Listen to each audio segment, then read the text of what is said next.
Dear viewers, across 2 years I made several headcanon fact videos which shared tidbits of trivia from my alternate universe of Sodor, in a similar manner to others on this platform. Many of you came to the channel because of those videos, and for that I am ever grateful. However, this series has remained dormant for some time now. Almost half a year in fact. As fun as they were to make, I felt I could do better than just rambling. This video is proof of that. Throughout these videos, I showed a map I had worked on to represent my ideal Sodor. Here is that map, along with a history of its locations and, of course, our Fat Controller's railway. I hope you will enjoy it, because you helped me to make it. The author.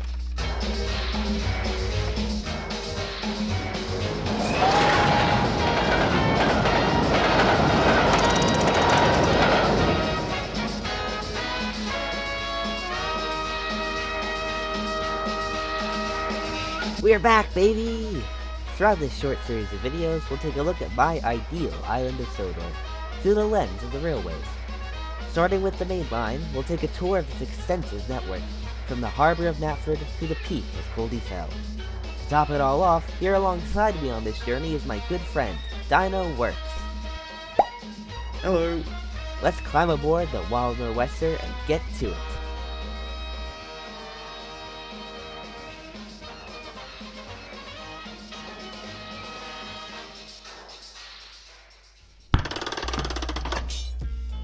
Knapford. Knapford is the largest town on the island, a titan of industry and culture. Naturally then, this is the headquarters of the Fat Controller's Railway, with the main engine sheds and a small workshop being located here. The large canopied station was erected here when the railway opened, and has expanded over time to become an icon of the town. Knapford has a massive harbor and industrial sector, at least compared to others on Sodor. There's A.W. Dry Steelworks and Shipyard, the Mail Depot, Sodor Dairy, an extensive meat market, and 2 shipping companies, to name but a few businesses that have set up shop here. Several dozen privately owned engines and shunters call this town their home, so if you're a fan of the industrial, this is the place to train spot. The goods yard by the station is also very large and contains 1 of 2 hump yards on the island, making it quite unique. Knapfordians themselves can be grumpy. Living in such a dense area does that to you. But they are a folk proud of their heritage, and you'd be hard-pressed to find one who doesn't like the trains they live with. We've got 2 options to go to our next stop. Either the main line, going through the 3-tier bridge, or we can go down to the harbour tramway. The tramway runs from the main Knapford docks down to Knapford Bay, aka the Old Harbour. It's primarily used to transport trucks between the 2 areas, though Percy, Toby, Rosie and others always make sure to bring a coach to pick up townsfolk along the way.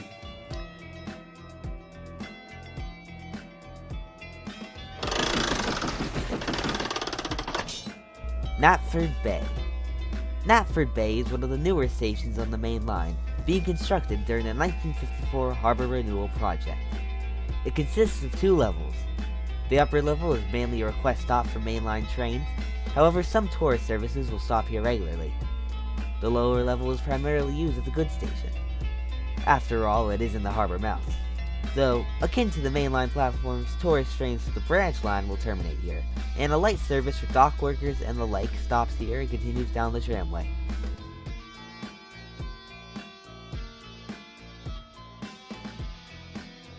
As we go further down the main line, we'll pass through Henry's Tunnel, past Little Pond, and enter into Misty Valley, so called due to how often the fog rolls in during the colder months. Cyril the Fogman lives here. The next stop on our train is Crosby. Crosby is a town where hardly anything happens, and when it does happen, it involves property damage. There have been numerous rail accidents and incidents here.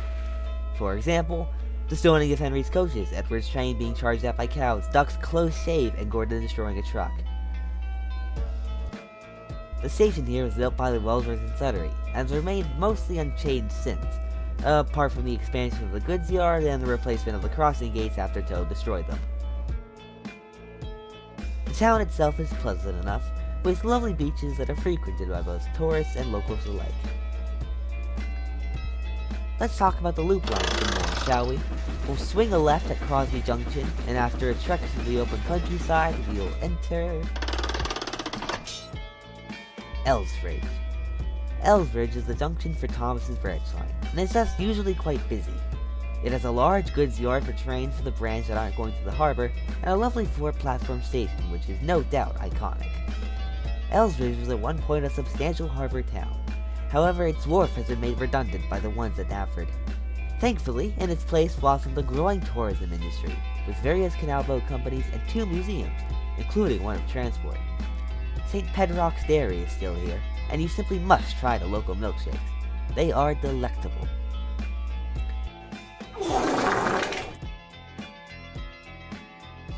The only other station on the loop line is Ellsdale. Ellsdale is a growing village between the rivers of Tid and Ells. It's a smaller settlement, but many individuals live here and commute to Tidmouth and Knapford, making it a rather busy passenger station. There used to be a goods shed here, but once lorries arrived, it was demolished due to hardly being used. And finally, we come all the way back round to Tidmouth. The actual big station. Liam, what are you doing here? I'm here to tell the viewers, dear Edith, that Tidmouth is the real big station. Edith is lying to you guys! No, get out! It's a conspiracy! The TV series buffs are wrong! Tidmouth is the mainline terminus! Tidmouth is superior! Don't worry, I'll get them. It's correct! Tidmouth is better! Tidmouth is the best! Don't listen to the lies! Don't listen to the lies! They're taking me away! Don't listen to the lies! Well, anyway, Tidmouth was slated to be the largest settlement on the island, but due to poor mayoral management, it is now essentially a suburb of Knapford. Perhaps this is the cause of the bitter rivalry between the two towns. It does, however, have a growing tech and business sector, and the coaling plant on the outskirts of town shows no signs of slowing down production. Tidmouth is also a large food producer, only second to Kronk, with such specialties as Tidmouth teas and the critically acclaimed Tidmouth kippers. Of course, this station is also the junction for Duck's branch line, though services typically go all the way to Knapford. Funnily enough, the famous Tidmouth sheds are also located here. However, it is a smaller 4-road shed built during the late 90s, despite what the TV series would have you believe.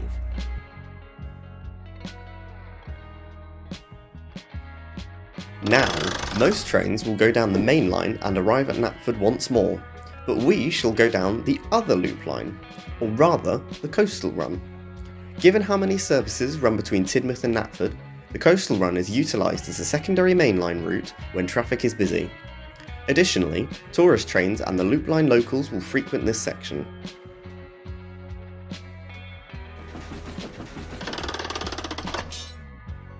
Tentraw. Tentraw is a lovely fishing village clinging to the sides of a small inlet. It is the epitome of quaint and cozy, and I, for one, would love to live here. It's got a small station, along with a well-equipped goods yard for the transport of fish. Said fish is usually used for Tidmouth kippers. There are several cottages and B&Bs as you would expect. They are very popular with visitors.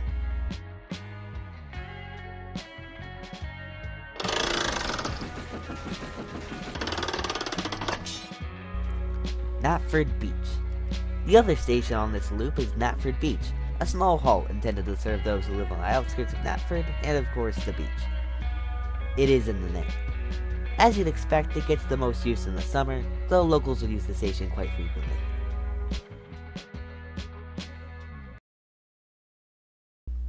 Well, there's the 2 loops. Let's continue down the main line. We'll go through the grassy fields, through Henry's Forest, and over the stunning brick viaducts, with beautiful views either side. This is the viaduct on the railway, the one you've seen in the TV series and heard about in stories. Gordon lost his old dome here, and some say it's still rusting away down there. He still misses it.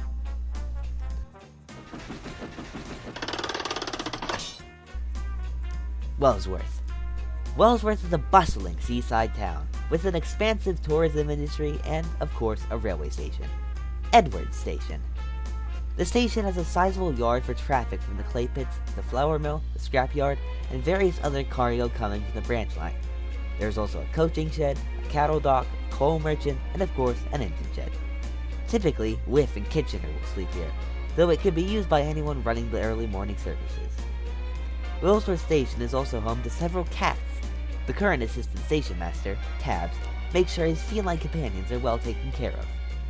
One of the main employers in the town is the hospital, one of the biggest on the island and known for its excellent service and lower costs. Past the junction for Edwards Branch Line is the infamous Gordon's Hill, a grueling incline which twists and turns up a long, and at some points, 1 in 75 gradient. This is truly a test for any engine and their driver, as not only will they need to climb up the hill, but must stay in control of the train on the ride down. This process has become easier, thankfully, due to Kitchener. Who's that? You will find out soon. Alright, and it's become a lot easier thanks to Kitchener being brought in as a dedicated banker.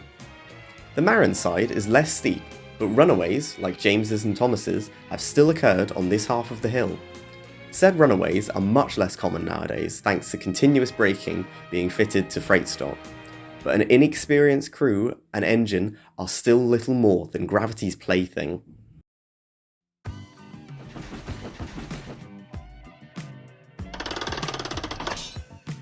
Marin. Speaking of Marin, this is our next stop.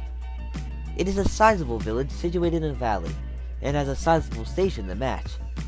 Both are comparable to that of Elsbridge. Marin's main industry was the quarry to the north of the village, one of the few on the island not connected to some form of railway. Unfortunately, thanks to the quarry's closure, Marin has been in a bit of an economic decline these past few years. There are plans to create a tourism sector, and the station is still pretty busy, but things aren't too hot right now.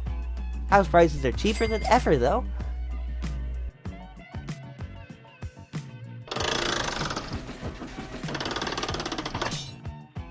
Kronk.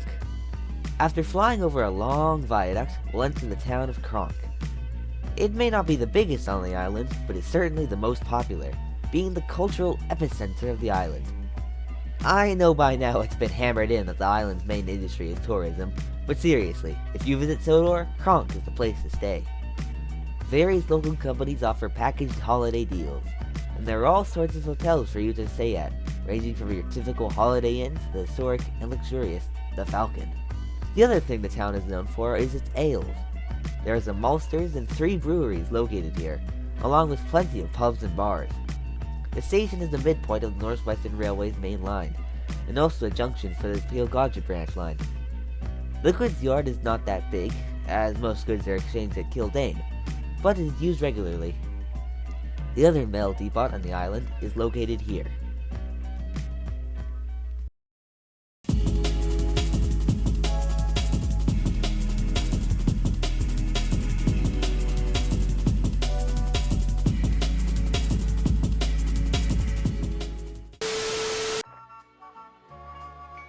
Hello everyone. Here at EdwardsDayOut Studios, trademark pending, we like to keep our promises. That's why I'm here to tell you that I'm still conducting the Q&A announced in September. If you have a question about me, my channel, or my AU, pop down into the comments below with the phrase Q&A question, or go into my Discord server. We'll have a channel set up for you to give your questions out. Thank you for your time. Now, back to your regularly scheduled program.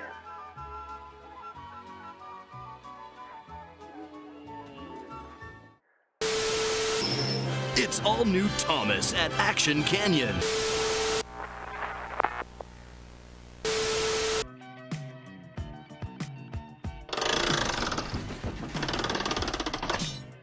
Kildane.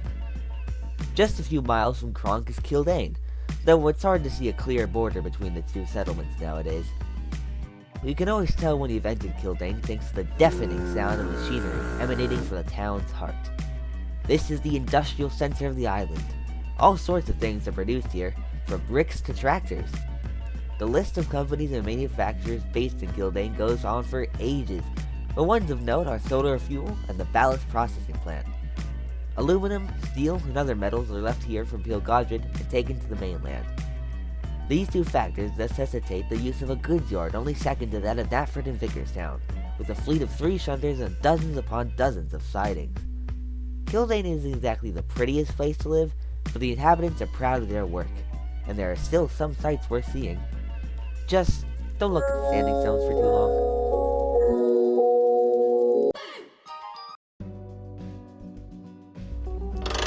Once we leave Kildane, we'll enter a long stretch of barren mainland, pretty much in the middle of nowhere. The ground is pretty level out here, though there's not much to see other than the villages and forests far off in the distance. This makes things either eerie or peaceful, depending on your personality. Well, personally, I think it looks like the Windows 93 wallpaper. Toby ran out of water once here, and the bulk of Edward's old iron chase occurred on this section.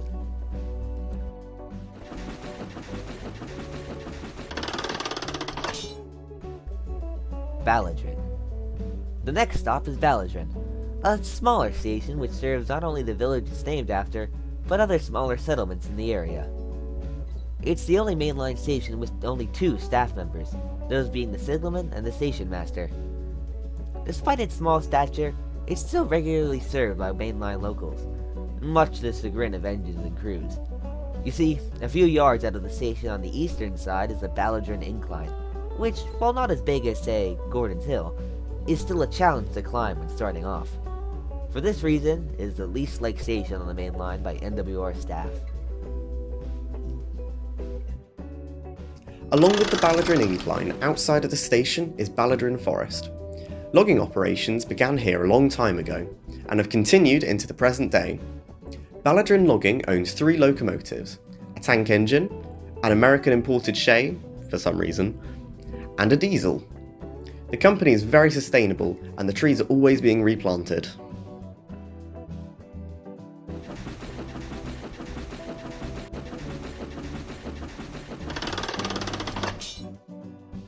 Kelsthorpe Road. After another stretch of open countryside, we'll come into Kelsthorpe Road. This is the junction for the Kirk Ronan branch line, and was rebuilt in the 70s to accommodate the busier schedule. The station is on the outskirts of Kelsthorpe, hence the name, but Sodor Roadways provides several bus shuttles for the passengers' convenience. The station's goods yard is used pretty much exclusively for exchange of goods between branch and main line, as Kelsthorpe is a tourist town, like you'd expect.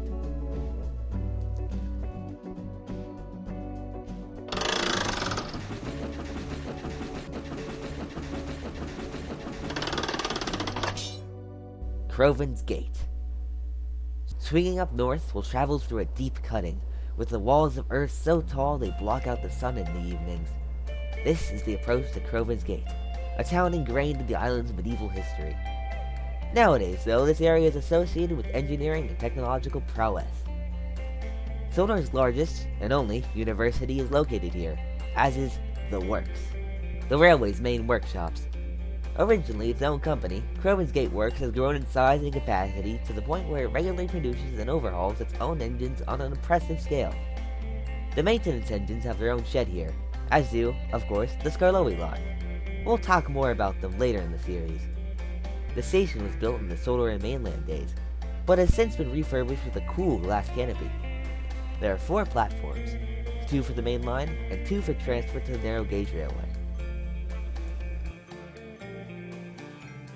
After Crovan's Gate, the main line once again travels through empty countryside. This is briefly broken by a deep valley, over which is the River Hoo suspension bridge. This is the only railway suspension bridge on the island, and is truly a sight to behold. However, this is not its original look. It was rebuilt in the 60s after a fierce storm caused the bridge to collapse, splitting the main line in 2.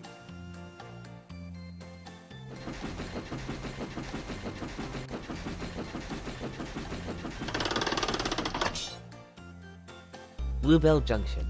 The second to last station on our mainline journey is Bluebell Junction, the transfer station for the Normanby branch line.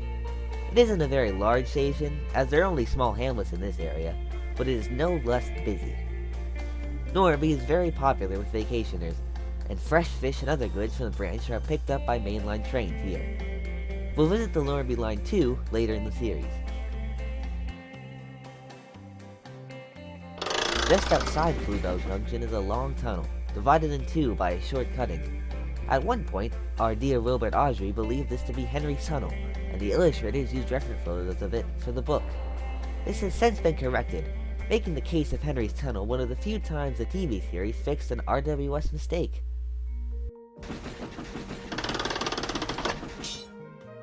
Vickerstown Airport. Less of a station and more of a shuttle stop, the platforms at Vickerstown International, along with the rest of the airport, were constructed in the 80s to cope with the large amount of visitors arriving after the TV show took off. Local trains usually don't stop here. Instead, there are specific shuttle services to Vickerstown itself, or tourist/special trains which stop at visitors' convenience.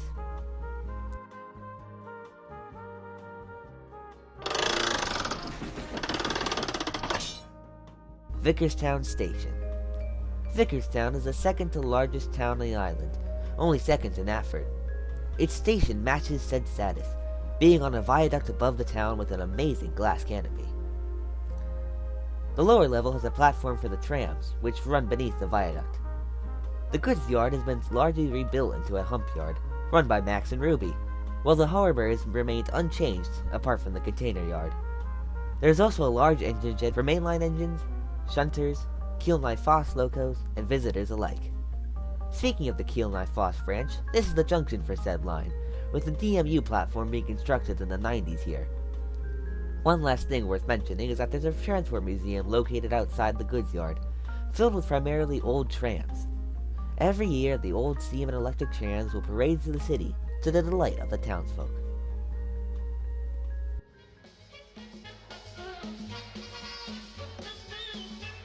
And so ends our mainline journey. Next time, we'll take a look at the many, many branch lines of the Fat Controllers Railway, and the towns and villages they connect to, some of which are entirely original. Be sure to stay tuned for that. And be sure to follow Dino Wiz Works on Blue Sky and the Bird app for cool Minecraft builds of trains. Until next time, this is EdwardsDayOut, signing off. Bye everyone!